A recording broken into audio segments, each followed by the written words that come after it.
माननीय अध्यक्ष महोदय, बेटा प्लीज, बेटा नहीं बोलेंगे। हम आह भी करते हैं तो हो जाते हैं बदनाम, वो कत्ल भी करते हैं तो चर्चा नहीं होती। माननीय अध्यक्ष महोदय, अभी प्रतिपक्ष के उपनेता राष्ट्रकवि रामधारी सिंह दिनकर की पंक्तियां पढ़ रहे थे कि जब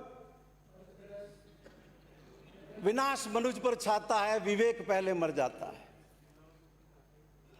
अब ये अपने गिरेबान में छापना चाहिए कि विवेक किसका मर गया है। मर्यादा पुरुषोत्तम श्री रामचंद्र जी ने कहा था कि मैं मृत्यु से नहीं डरता, बदनामी से डरता। और आपके विचार स्रोत दीनदयाल उपाध्याय ने अपनी राजनीतिक डायरी में लिखा था कि किसी दूसरी पॉलिटिकल पार्टी का कोई भी आदमी आए तो उसको कभी टिकट मत देना। हमने अभी कुछ दिन पहले योगीराज श्री कृष्ण का जन्मदिन मनाया। क्या कहते थे? करने वाला तो मैं हूं, तुम तो निमित्त हो। और आज उस परंपरा के वारिस के रूप में राजस्थान की राजनीति में, हिंदुस्तान की राजनीति में कोई शख्सियत उभर करके आई है जिसने चारों दिशाओं से होते हुए हमले का सामना किया है और राजस्थान के 8 करोड़ लोगों के सपने को साकार करने के लिए इन 102 साथियों के माध्यम से लोकतंत्र बचाने की लड़ाई लड़ी। 123। अरे बहुत दिन से 102 कर रहे थे भैया, अब हो गए 123 तो 123 ही कहेंगे। मुझे टिकट नहीं दिया, इसमें मेरा क्या कसूर भाई? मुझे तो जनता ने टिकट दे दिया। माननीय अध्यक्ष महोदय, मानव जाति के हम इतिहास का अवलोकन करेंगे। अनेक ऐसे विश्व विजय का सपना लेकर के चलने वाले लोग आए, सिकंदर से लेकर हिटलर, मुसोलिनी, स्टालिन, जिन्होंने हमेशा इस तरह का सोच रखा कि हम ही हैं लोगों के भाग्य विधाता और जो विरोधी विचार है उसको कुचल दिया जाए, उसको खत्म कर दिया जाए। माननीय अध्यक्ष महोदय, पिछले कई सालों से हिंदुस्तान की राजनीति में भी जो राजनीतिक दल अपना अस्तित्व तलाश रहा था,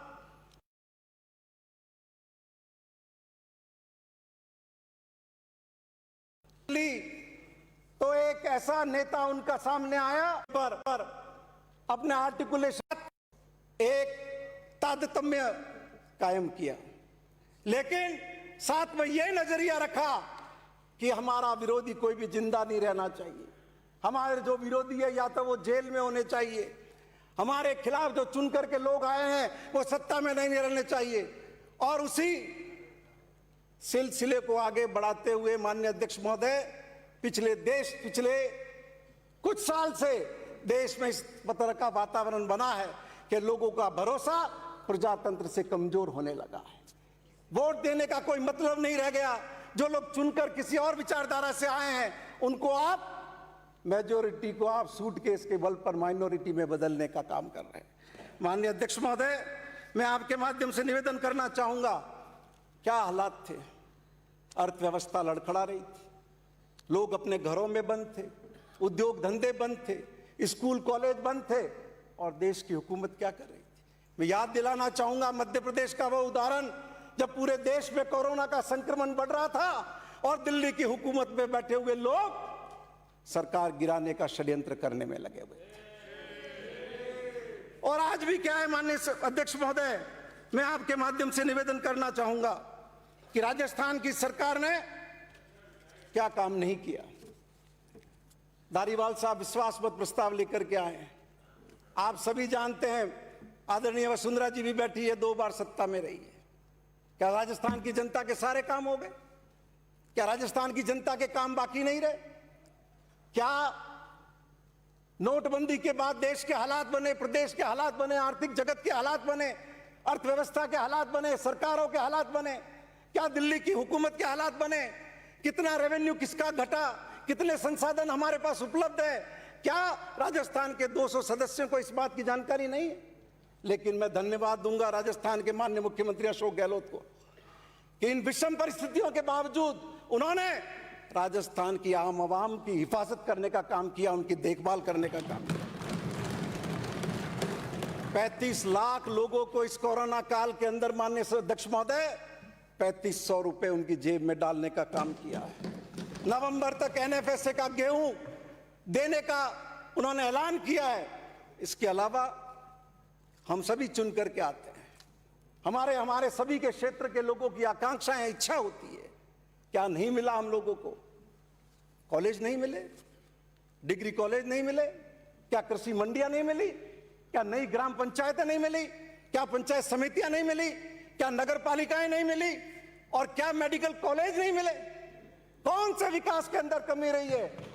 आज हम में से हर आदमी जाकर के जनता के बीच में जाकर के कह सकता है कि जो वायदे 1.25 साल पहले राजस्थान की जनता के बीच में कर करके आए हैं, उन वादों को पूरा करने का काम अशोक गहलोत की सरकार कर रही है। माननीय सभापति महोदय, प्रतिपक्ष के उपनेता ने कोरोना का जिक्र किया। जब कोरोना आया, राजस्थान में एक सैंपल जांचने की हम स्थिति में नहीं थे। पहला सैंपल भी हमें पुणे भेजना पड़ा था। आज अशोक गहलोत के प्रयासों से राजस्थान रोजाना 43,000 सैंपल जांच करने की स्थिति है। और आप देश के किसी 10 बड़े राज्यों से तुलना कर लीजिए, भारत सरकार के औसत से तुलना कर लीजिए, राजस्थान आपको उसमें अव्वल दिखेगा। माननीय सभापति महोदय, मैं छोटा सा एग्जाम्पल देना चाहूंगा। अंडमान निकोबार, सिर्फ एक जगह है पोर्ट ब्लेयर के अंदर, एक हॉस्पिटल जहां जांच की जा सकती है। 5 महीने का कोरोना होने के बाद भी भारत सरकार ने इस बात का प्रयास किया कि दूसरे टापू में रह रहे लोग हैं, वो जांच करवाने कैसे आएंगे, उनकी जीवन रक्षा कैसे की जा सकती है। और राजस्थान मेडिकल कॉलेज छोड़िए, प्राइवेट कॉलेज छोड़िए, 7 जिला अस्पतालों के अंदर भी कोविड टेस्ट लैब एस्टेब्लिश करके उनका संचालन शुरू कर दिया गया। और अपना सब कुछ छोड़कर रात और दिन, कौन सा ऐसा व्यक्ति है कि हम मिलजुल कर इस कोरोना के खिलाफ जंग को कैसे जीते हैं, जो सुझाव दिए उस पर अमल करने का काम किया। माननीय सभापति महोदय, हाँ, इनसे भी की थी। माननीय अध्यक्ष महोदय, मैं निवेदन करना चाहूंगा, ये विश्वास मत प्रस्ताव लाने की आवश्यकता क्यों पड़ी और इसकी बुनियाद कब रखी गई थी?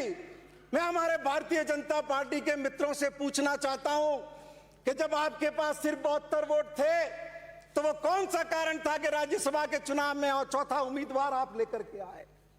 किन के साथ आप गठजोड़ था आपका, और किन के साथ मिलकर के राजस्थान में तब भी आप खरीद फरोख्त का धंधा करना चाहते थे?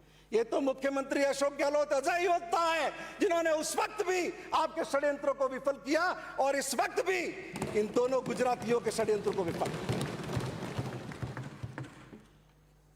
क्या हालात बन रहे हैं? आप अदालतों में क्या हो रहा है? हमारे जैसे साधारण लोगों के मुकदमों की बारी सुनवाई सालों साल नहीं होती है, लेकिन आप जब जाते हैं राजस्थान उच्च न्यायालय की अदालत में डिफेक्टिव पिटीशन लेके, सेम डे आपका अमेंडमेंट अलाउ हो जाता है, सेम डे आपका डीबी में जाने का निर्णय हो जाता है, सेम डे आपकी डीबी कॉन्स्टिट्यूट हो जाती है और अगले साल सुनवाई हो जाती है। पूरा देश देख रहा है कि सर्वोच्च न्यायालय के मुख्य पीठ के निर्णयों को किस तरीके से हाई कोर्ट उनकी अनदेखी कर रहा है। ये कोई साधारण प्रश्न नहीं है। मैं आपको याद दिलाना चाहूंगा 1996 का अटल बिहारी वाजपेयी का अविश्वास प्रस्ताव पर दिया गया वो भाषण सुनिए आप लोग। क्या कहा था उन्होंने कि हम अटैची के बल पर बहुमत में अपनी सरकार नहीं बदलेंगे। ये उनके शब्द थे।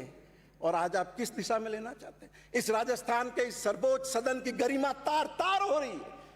सर्वोच्च न्यायालय के निर्णय जो माननीय अध्यक्ष स्पीकर के संबंध में दिए गए हैं, उन निर्णयों की अनदेखी की जा रही है। क्या राजस्थान के इस सर्वोच्च सदन में हम सब लोग इसलिए बैठे हुए हैं कि सही सर्वोच्च सदन की गरिमा से खेलने का मौका दूसरे संवैधानिक संस्थाओं को दे? क्या हमारा कोई दायित्व नहीं बनता है? क्या हम सबका मिलजुल कर ये फर्ज नहीं बनता है कि इस संस्था की सर्वोच्चता, गरिमा और प्रतिष्ठा बनाए रखने के लिए ये पूरा सदन एकजुट होकर के संघर्ष करे?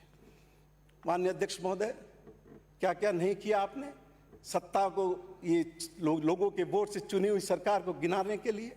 खरीद फरोख्त अपनी जगह है, पद का लालच अपनी जगह है, काले धन का उपयोग अपनी जगह है, enforcement directorate, income tax, CBI, माननीय मुख्यमंत्री जी के भाई पर 15 साल पुराने मामले के अंदर आप नोटिस भिजवाते हैं। क्या समझते हैं? कोई डरता है आपकी सरकार से? क्या करेंगे?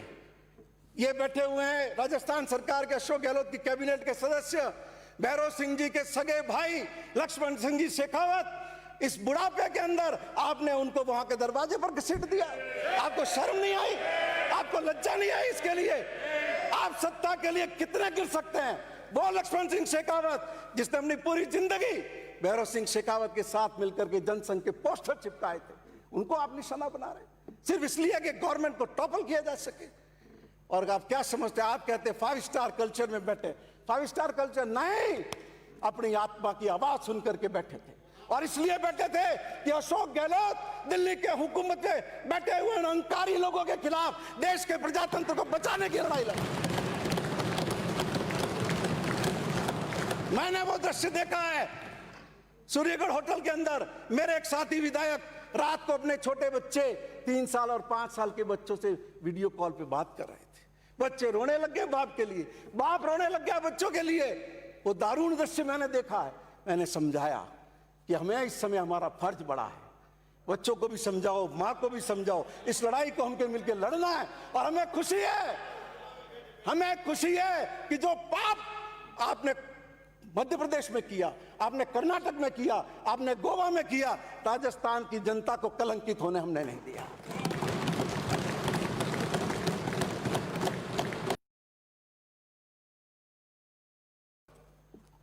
आपने क्या प्रचार चलाया? वसुंधरा राजे कांग्रेस को सपोर्ट कर रही है, कांग्रेस की सरकार को गिरने से बचाना चाहते हैं। अरे शर्म करो, तुम उनके मंत्रिमंडल में रहे हो, उनके साथ रहे हो। अगर वसुंधरा राजे सपोर्ट कर रही थी तो तुम्हारी बैठक में 74 लोग कैसे पहुंचे? वो सपोर्ट कर रही होती तो 24 भी नहीं पहुंचते। समझे आप? माननीय सभापति महोदय, मैं आपके माध्यम से निवेदन करना चाहता हूं,